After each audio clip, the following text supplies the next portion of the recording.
നമുക്കെല്ലാവർക്കും ഫീൽ ചെയ്തിട്ടുള്ള ഒരു കാര്യമായിരിക്കും. അതായത് നമ്മൾ കുറേ നേരം ഇരുന്ന് പഠിക്കും. അതായത് അത്യാവശ്യം നേരം ഇരുന്ന് നമ്മളതിനെ കുത്തിയിരുന്ന് പഠിക്കും. എന്നിട്ട് നമുക്കൊരു മാർക്ക് കിട്ടും. പക്ഷേ നമ്മുടെ ഫ്രണ്ട് കുറച്ച് സമയം മാത്രമേ ഇരുന്ന് പഠിച്ചിട്ടുണ്ടായിരിക്കുള്ളൂ. പക്ഷെ നമ്മളെക്കാളും കൂടുതൽ മാർക്ക് വാങ്ങിയിട്ടുണ്ടായിരിക്കും. ഈ ഒരു എക്സ്പീരിയൻസ് അല്ലെങ്കിൽ ഈ ഒരു കാര്യം നിങ്ങളുടെ ലൈഫിൽ നടന്നിട്ടില്ലേ? നടന്നിട്ടുണ്ടെന്നുണ്ടെങ്കിൽ വേഗം തന്നെ ഒന്ന് കമന്റ് ബോക്സിൽ കമന്റ് ചെയ്തേ. അപ്പൊ അങ്ങനെയാണെന്നുണ്ടെങ്കിൽ പലരും വിചാരിച്ചിട്ടുള്ള ഒരു കാര്യം, അവന് സ്പീഡിൽ പഠിക്കാൻ അവന്റെ ബ്രെയിൻ ഭയങ്കര ഫാസ്റ്റ് ആണ്, നമ്മുടെ ബ്രെയിൻ ആണെങ്കിൽ ഭയങ്കര സ്ലോ ആണ്. അപ്പൊ അതുകൊണ്ട് തന്നെ ഞാനൊരു സ്ലോ ലേണർ ആണ്, എനിക്ക് ഇങ്ങനെ പതിയെ തന്നെ പഠിച്ചെടുക്കാനേ പറ്റുള്ളൂ എന്നാണ് നമ്മൾ വിചാരിക്കുക. പക്ഷെ നമ്മൾ ഒന്നൊന്ന് വിചാരിച്ചു കഴിഞ്ഞാൽ കുറച്ച് കാര്യങ്ങളൊന്ന് ശ്രദ്ധിച്ചു കഴിഞ്ഞാൽ നമുക്കും വളരെയധികം ഫാസ്റ്റ് ആയിട്ട് പഠിച്ചെടുക്കാനായിട്ട് സാധിക്കും. അപ്പൊ അതിന് പറ്റിയിട്ടുള്ള സിമ്പിൾ ആയിട്ടുള്ള കുഞ്ഞു കുഞ്ഞു ടിപ്സ് ആണ് ഈ ഒരു വീഡിയോയുടെ മിസ് പറഞ്ഞിരുന്നത്. ഓക്കെ, അപ്പൊ ഒന്നാമത്തെ കാര്യം, നമ്മൾ ഇന്ന് മുതൽ അടിപൊളിയായിട്ട് പഠിക്കാൻ തുടങ്ങാണ് അല്ലെ. അപ്പൊ ഫ്രഷ് ആയിട്ടുള്ള ഒരു മൈൻഡ് ആയിരിക്കണം. അപ്പൊ അതിന് വേണ്ടിയിട്ട് നമ്മുടെ ചുറ്റുപാടും എന്തായിരിക്കണം, നല്ല ഫ്രഷ് ആയിട്ടുള്ള ഒരു സ്റ്റാർട്ടിങ്, നമുക്ക് ആ ഒരു വൈബ് നമുക്ക് കിട്ടണം അല്ലെ. അപ്പൊ തുടക്കം തന്നെ നമുക്ക് എന്ത് ചെയ്യാം, നമ്മുടെ സ്റ്റഡി ഏരിയയിൽ നിന്ന് തന്നെ തുടങ്ങാം. ഓക്കെ, അപ്പൊ നമ്മൾ ഇരിക്കുന്ന ആ ഒരു സ്ഥലം എന്ത് ചെയ്യാം, അത് ഏത് വലിയ അടിപൊളിയായിട്ട് ഒരു സ്റ്റഡി ടേബിൾ വേണം അല്ലെങ്കിൽ ഒരു സ്റ്റഡി റൂം വേണം, അതൊന്നല്ല മിസ് പറയുന്നത്. നിങ്ങൾ ഇരിക്കുന്ന ഒരു വീടിന്റെ ഒരു മൂലയാണെന്നുണ്ടെങ്കിലും കുഴപ്പമില്ല, അവിടെ എന്തായിരിക്കണം, നല്ല നീറ്റ് ആൻഡ് ക്ലീൻ ആക്കി വെക്കുക. നിങ്ങൾക്ക് ആവശ്യമുള്ള സാധനങ്ങൾ, അതായത് നമുക്ക് വെള്ളം കുപ്പി വേണം, അല്ലെങ്കിൽ നമുക്ക് പഠിക്കാനുള്ള ബുക്കുകൾ ഏതൊക്കെയാണ്, എല്ലാം ഇങ്ങനെ അലങ്കോലമായിട്ടൊക്കെ എടുക്കാതെ കറക്റ്റ് ഒരു ഓർഡറായിട്ട് ആവശ്യമുള്ള സാധനങ്ങൾ മാത്രം അവിടെ വെച്ചാൽ മതി. ഓക്കെ, ഒരു കുഞ്ഞു ടേബിൾ ആണെന്നുണ്ടെങ്കിൽ ആവശ്യമുള്ള സാധനങ്ങൾ വെക്കുക. നമുക്ക് പെട്ടെന്ന് എടുക്കാനുള്ള വേണമെങ്കിൽ കുറച്ച് സ്നാക്സും കൂടെ വെച്ചോ, കാരണം പഠിക്കുമ്പോൾ നമുക്ക് എന്തായാലും വിശക്കും അല്ലേ. വിശക്കുമ്പോൾ നമുക്ക് ഭയങ്കരമായിട്ട് ഇങ്ങനെ ഡിസ്ട്രാക്ഷൻസ് ഒക്കെ വരും. അപ്പോൾ അതുകൊണ്ട് ആ ഒരു ഭക്ഷണം വളരെയധികം ഇമ്പോർട്ടൻ്റ് ആയിട്ടുള്ള ഒരു കാര്യമാണ്. അപ്പോൾ ഭക്ഷണം എന്ത് ചെയ്യുക, അവിടെ സൈഡിലായിട്ട് വെച്ചോ, ചെറിയ ചെറിയ സ്നാക്സ് ഒക്കെ വിശക്കുമ്പോൾ എടുത്ത് കഴിക്കാനേ. അപ്പോൾ അങ്ങനെ സൈഡിലൊക്കെ വെക്കുക. അങ്ങനെ ആവശ്യമുള്ള സാധനങ്ങളൊക്കെ മാത്രം വെച്ച് ഒരു അടിപൊളിയായിട്ടുള്ള ആ ഒരു പഠിക്കുമ്പോൾ നമുക്ക് പഠിക്കാനുള്ള ഒരു ആവശ്യം, ഒരു ഫ്രഷ് ആയിട്ടുള്ള ഒരു സ്റ്റാർട്ടൊക്കെ തുടങ്ങാനായിട്ടുള്ള കാര്യങ്ങളൊക്കെ ആ ഒരു സ്റ്റഡി ഏരിയയിൽ റെഡിയാക്കാം. ഓക്കെ, ഇനി രണ്ടാമത്തെ കാര്യം, നമ്മൾ പഠിക്കാനിരിക്കുന്ന സമയത്ത് ആവശ്യമില്ലാത്ത ഡിസ്ട്രാക്ഷൻസ് ഒന്നും തന്നെ നമുക്ക് വേണ്ട അല്ലേ. അപ്പോൾ ഒന്നാമത്തെ കാര്യം ഭക്ഷണം നമ്മളിവിടെ ഓൾറെഡി സെറ്റാക്കി കഴിഞ്ഞു, കാരണം അത്യാവശ്യമുള്ള സ്നാക്സ് ഒക്കെ അവിടെ വെച്ചോളൂ. ഇനി അതല്ലാതെ നമുക്ക് വരുന്ന ഡിസ്ട്രാക്ഷൻസ് വെച്ചാൽ, നമ്മളിപ്പോൾ ഫോണിലാണ് ഇപ്പോൾ ക്ലാസ് കാണുന്നതെന്നുണ്ടെങ്കിൽ നമുക്ക് ഇങ്ങനെ ടിങ് ടിങ് ടിങ് എന്ന് പറഞ്ഞിട്ട് നോട്ടിഫിക്കേഷൻ വരും.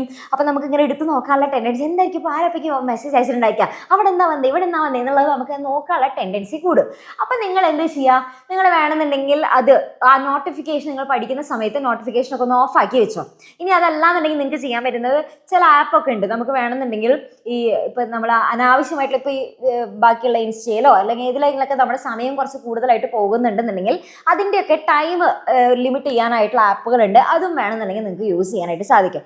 മെയിനായിട്ട് നോട്ടിഫിക്കേഷനൊക്കെ എന്ത് ചെയ്യുക, ഓഫ് ആക്കി വെച്ചോ. ഒന്നും നമുക്ക് ആ നേരത്തെ വേണ്ട, ആവശ്യമുള്ള സമയത്ത് നമുക്ക് എടുത്ത് നോക്കിയാൽ മതി. Okay, ready. അപ്പോൾ ആ ഒരു ഡിസ്ട്രാക്ഷൻസിൻ്റെ കാര്യങ്ങളൊക്കെ നമ്മളിതേ എല്ലാം സെറ്റാക്കി. ഇനി അടുത്ത കാര്യം എന്ന് വെച്ച് കഴിഞ്ഞാൽ, നമുക്ക് പഠിക്കാനായിട്ട് ഏറ്റവും ഫാസ്റ്റ് ആയിട്ട് പഠിക്കാൻ പറ്റുന്ന പ്രൊഡക്റ്റീവ് ആയിട്ടുള്ള ആ ഒരു ടൈം ഏതാണെന്നുള്ളത് കണ്ടുപിടിക്കണം.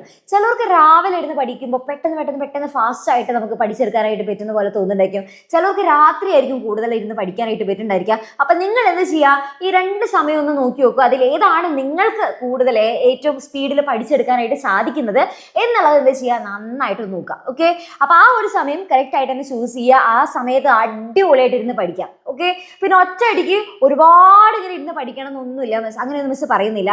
അതായത് നിങ്ങൾ എന്ത് ചെയ്യുക, ഒരു ഡെഡ് ലൈൻ വെക്കാം. ഓക്കെ, നമുക്ക് എപ്പോഴും പഠിക്കുന്ന സമയത്ത് നമ്മളിങ്ങനെ ബ്രേക്ക് എടുത്തിട്ട് വേണം പഠിക്കാനായിട്ട്. ഒറ്റയടിക്ക് നമ്മൾ ആ ഒരു ഫസ്റ്റത്തെ ആവേശത്തിൽ അങ്ങനെയാണല്ലോ, നമ്മൾ ഭയങ്കര ഫാസ്റ്റ് ആയിട്ട് കുറേ നേരം ഇങ്ങനെ ഇരിക്കാമെന്നൊക്കെ വിചാരിക്കും. അപ്പോൾ അത് നമ്മുടെ കോൺസെൻട്രേഷൻ ഭയങ്കര കുറയ്ക്കുകയുള്ളൂ. അപ്പോൾ ബ്രേക്ക് എടുത്തിട്ട് ചെയ്യാം. ഓക്കെ, നമ്മുടെ ഒരു പോമഡോറോ ടെക്നിക്ക് എന്നൊക്കെ പറഞ്ഞിട്ട് മിസ് ഇടയ്ക്കിടയ്ക്ക് പറഞ്ഞു തരാറുണ്ട് അല്ലേ. അതായത് ഒരു 25 മിനിറ്റ്സ് നിങ്ങൾ നന്നായിട്ട് പഠിച്ചിട്ടുണ്ടെങ്കിൽ, അല്ലെങ്കിൽ 20 മിനിറ്റ്സ് പഠിച്ചിട്ടുണ്ടെങ്കിൽ 5 മിനിറ്റ്സ് എന്ത് ചെയ്യുക, ബ്രേക്ക് എടുക്കുക. അടുത്തൊരു 20 മിനിറ്റ്സ് നിങ്ങൾ പഠിച്ചിട്ടുണ്ടെങ്കിൽ 5 മിനിറ്റ്സ് ബ്രേക്ക് എടുക്കുക. അങ്ങനെ ഒരു 4 വട്ടം നിങ്ങൾ 5 മിനിറ്റ്സ് ബ്രേക്ക് എടുത്ത് ആ ഒരു രീതിയിൽ പഠിച്ചു കഴിഞ്ഞാൽ പിന്നെ ഒരു 30 മിനിറ്റ്സ് ബ്രേക്ക് എടുത്തോ. ഓക്കെ, അങ്ങനെ ബ്രേക്ക് എടുത്ത് പഠിക്കുകയാണെന്നുണ്ടെങ്കിൽ പഠനം എന്നുള്ളത് നമുക്ക് ഭയങ്കര ബുദ്ധിമുട്ടായിട്ടൊന്നും തോന്നില്ല. പിന്നെ കറക്റ്റ് സമയത്ത് തന്നെ എല്ലാ ദിവസവും ഇരുന്ന് പഠിക്കുകയാണെന്നുണ്ടെങ്കിൽ നമുക്ക് പിന്നെ അത് ശീലമായിട്ട് മാറിക്കോളും. നമ്മൾ ആ ഒരു സമയമാകുമ്പോൾ നമ്മൾ എന്തായാലും പഠിക്കാനിരിക്കും. ഓക്കെ, പിന്നെ മാത്രമല്ല ഈ ഒരുപാട് കാര്യങ്ങൾ, ഇപ്പോൾ ഒരു ചാപ്റ്റർ നമുക്ക് ഒരുപാട് പഠിക്കാനുണ്ട്. അപ്പോൾ അത് സ്റ്റാർട്ടിങ്ങിൽ തന്നെ നമുക്ക് കാണുമ്പോൾ ഭയങ്കര ബുദ്ധിമുട്ടായിരിക്കും, എങ്ങനെയാണ് ഇപ്പോൾ ഇതൊക്കെ പഠിച്ച് തീർക്കാന്നുള്ളത്. അപ്പോൾ നമ്മൾ എന്ത് ചെയ്യുക, ആ വലിയ ടോപ്പിക്കിനെയോ അല്ലെങ്കിൽ വലിയ ചാപ്റ്ററിനെയൊക്കെ ചെറിയ ചെറിയ പോർഷൻസ് ആക്കിയിട്ട് പഠിക്കാം. ഓക്കെ, അപ്പോൾ അങ്ങനെയാണെന്നുണ്ടെങ്കിൽ ഓരോ ടോപ്പിക്ക് കഴിയുമ്പോൾ എന്ത് ചെയ്യുക, വേണമെന്നുണ്ടെങ്കിൽ അത് ലിസ്റ്റ് ആക്കി കഴിഞ്ഞാൽ അത് ഓരോന്ന് ടിക്കറ്റ് കഴിയുന്നതിനനുസരിച്ച് ടിക്കറ്റ് കൊടുത്തു കഴിഞ്ഞാൽ നമുക്ക് മനസ്സിനൊരു ആശ്വാസം ഉണ്ടായിരിക്കും. ഓ, ഞാൻ എന്തൊക്കെ പഠിച്ചല്ലോ എന്നുള്ളൊരു ആശ്വാസമൊക്കെ ഉണ്ടായിരിക്കും. പിന്നെ അതേപോലെ തന്നെ ഈ ഏറ്റവും ഇമ്പോർട്ടൻ്റ് ആയിട്ടുള്ള ഒരു കാര്യമാണ്, നമുക്ക് ഈ ഒരു ടെൻഷൻ വരുന്ന സമയത്ത്, എക്സാമിൻ്റെ സമയമാകുമ്പോൾ നമുക്ക് എന്തായാലും ടെൻഷൻ വരും. ആ സമയത്ത് പലരും ചോക്ലേറ്റ് അല്ലെങ്കിൽ ഷുഗറൊക്കെ അടങ്ങിയിട്ടുള്ള ഫുഡുകളൊക്കെ ഒരുപാട് കഴിക്കും. പക്ഷെ അതിനേക്കാളൊക്കെ നല്ലത് നമ്മുടെ ബ്രെയിൻ ഫുഡ്സ് എന്നൊക്കെ പറയില്ല, അതായത് നമ്മുടെ മെമ്മറി പവറൊക്കെ കൂട്ടാനായിട്ട് സഹായിക്കുന്ന നട്ട്സ്, അല്ലെങ്കിൽ നമ്മുടെ ഫിഷ്, അല്ലെങ്കിൽ ബെറീസ് ഒക്കെ ഉണ്ടാവുമല്ലോ, അതായത് സ്ട്രോബെറി, ബ്ലൂബെറി എന്നൊക്കെ പറയുന്ന ബെറീസ്, അല്ലാന്നുണ്ടെങ്കിൽ നമുക്ക് ലീഫി വെജിറ്റബിൾസ്, ഇതൊക്കെ നമുക്ക് കഴിക്കാനായിട്ട് സാധിക്കും. പലർക്കും ലീഫി വെജിറ്റബിൾസ് ഒന്നും തീരെ ഇഷ്ടമല്ല, പക്ഷെ അതൊക്കെ കഴിക്കുന്നത് വളരെയധികം നല്ലതാണ് മക്കളെ. ഓക്കെ, അപ്പോൾ എപ്പോഴും നല്ല ഹെൽത്തി ആയിട്ട് തന്നെ ഇരിക്കുക, ആവശ്യമില്ലാത്ത ജങ്ക് ഫുഡ്സ് ഒക്കെ മാക്സിമം അവോയ്ഡ് ചെയ്യാനായിട്ട് ട്രൈ ചെയ്യാം. ഓക്കെ, അപ്പോൾ ഇത്രയും കാര്യങ്ങൾ നിങ്ങളൊന്ന് ശ്രദ്ധിച്ചു കഴിഞ്ഞാൽ നിങ്ങൾക്ക് ഏറ്റവും നല്ല മാർക്ക് തന്നെ സ്കോർ ചെയ്യാനായിട്ട് സാധിക്കും. നിങ്ങളുടെ ആ ഒരു കോൺസെൻട്രേഷൻ കൂട്ടാനും പിന്നെ അതേപോലെ തന്നെ കുറച്ച് സമയത്തിനുള്ളിൽ ഒരുപാട് കാര്യങ്ങൾ പഠിച്ചു തീർക്കാനും നമുക്ക് സാധിക്കും. ഓക്കെ, അപ്പോൾ ഈ കാര്യങ്ങളൊക്കെ എന്ത് ചെയ്യുക, ഒന്നൊന്ന് മനസ്സിലാക്കി വെക്കുക. പിന്നെ അത് കൂടാതെ തന്നെ നിങ്ങൾക്കൊരു ഫുൾ സപ്പോർട്ട് വേണമെന്നുണ്ടെങ്കിൽ നമ്മൾ ഒരു കാര്യം കൂടെ നിങ്ങൾക്ക് വേണ്ടി പ്രൊവൈഡ് ചെയ്യുന്നുണ്ട്. അതായത് മൺഡേ രാത്രി കൃത്യം ഈ ഒരു താഴെ കാണുന്ന സമയത്ത് നിങ്ങൾക്കൊരു ഇവൻറ്റ് നടക്കുന്നുണ്ടായിരിക്കും. അപ്പോൾ അടിപൊളിയായിട്ട് എന്ത് ചെയ്യുക, എല്ലാവരും അത് അറ്റൻഡ് ചെയ്യുക. കാരണം അതിൽ നമ്മളൊരു ചെറിയൊരു സർപ്രൈസും കൂടെ നിങ്ങൾക്ക് വേണ്ടിയിട്ട് വെച്ചിട്ടുണ്ട്. അപ്പോൾ അതെന്താണെന്നൊക്കെ ഇപ്പോൾ റിവീൽ ചെയ്യുന്നില്ല, എല്ലാവരും ആ ഒരു സമയത്ത് വന്നു കഴിഞ്ഞാൽ നിങ്ങൾക്ക് അടിപൊളിയായിട്ട് അറിയാനായിട്ട് സാധിക്കും. ഒരു സിമ്പിൾ ആയിട്ടുള്ള സർപ്രൈസ് ആണ്, പക്ഷെ നിങ്ങൾക്ക് അത്രയധികം യൂസ്ഫുൾ ആകുന്ന ഒരു ഇവൻ്റ് ആയിരിക്കും. അപ്പോൾ ആരും മിസ്സാക്കി മക്കളെ, അടിപൊളിയായിട്ട് എന്ത് ചെയ്യണം, ഫുള്ള് സെറ്റായിട്ട് നമുക്കിനി അങ്ങോട്ട് പഠിക്കാം. അപ്പം നമ്മളുണ്ട് നിങ്ങളുടെ കൂടെ.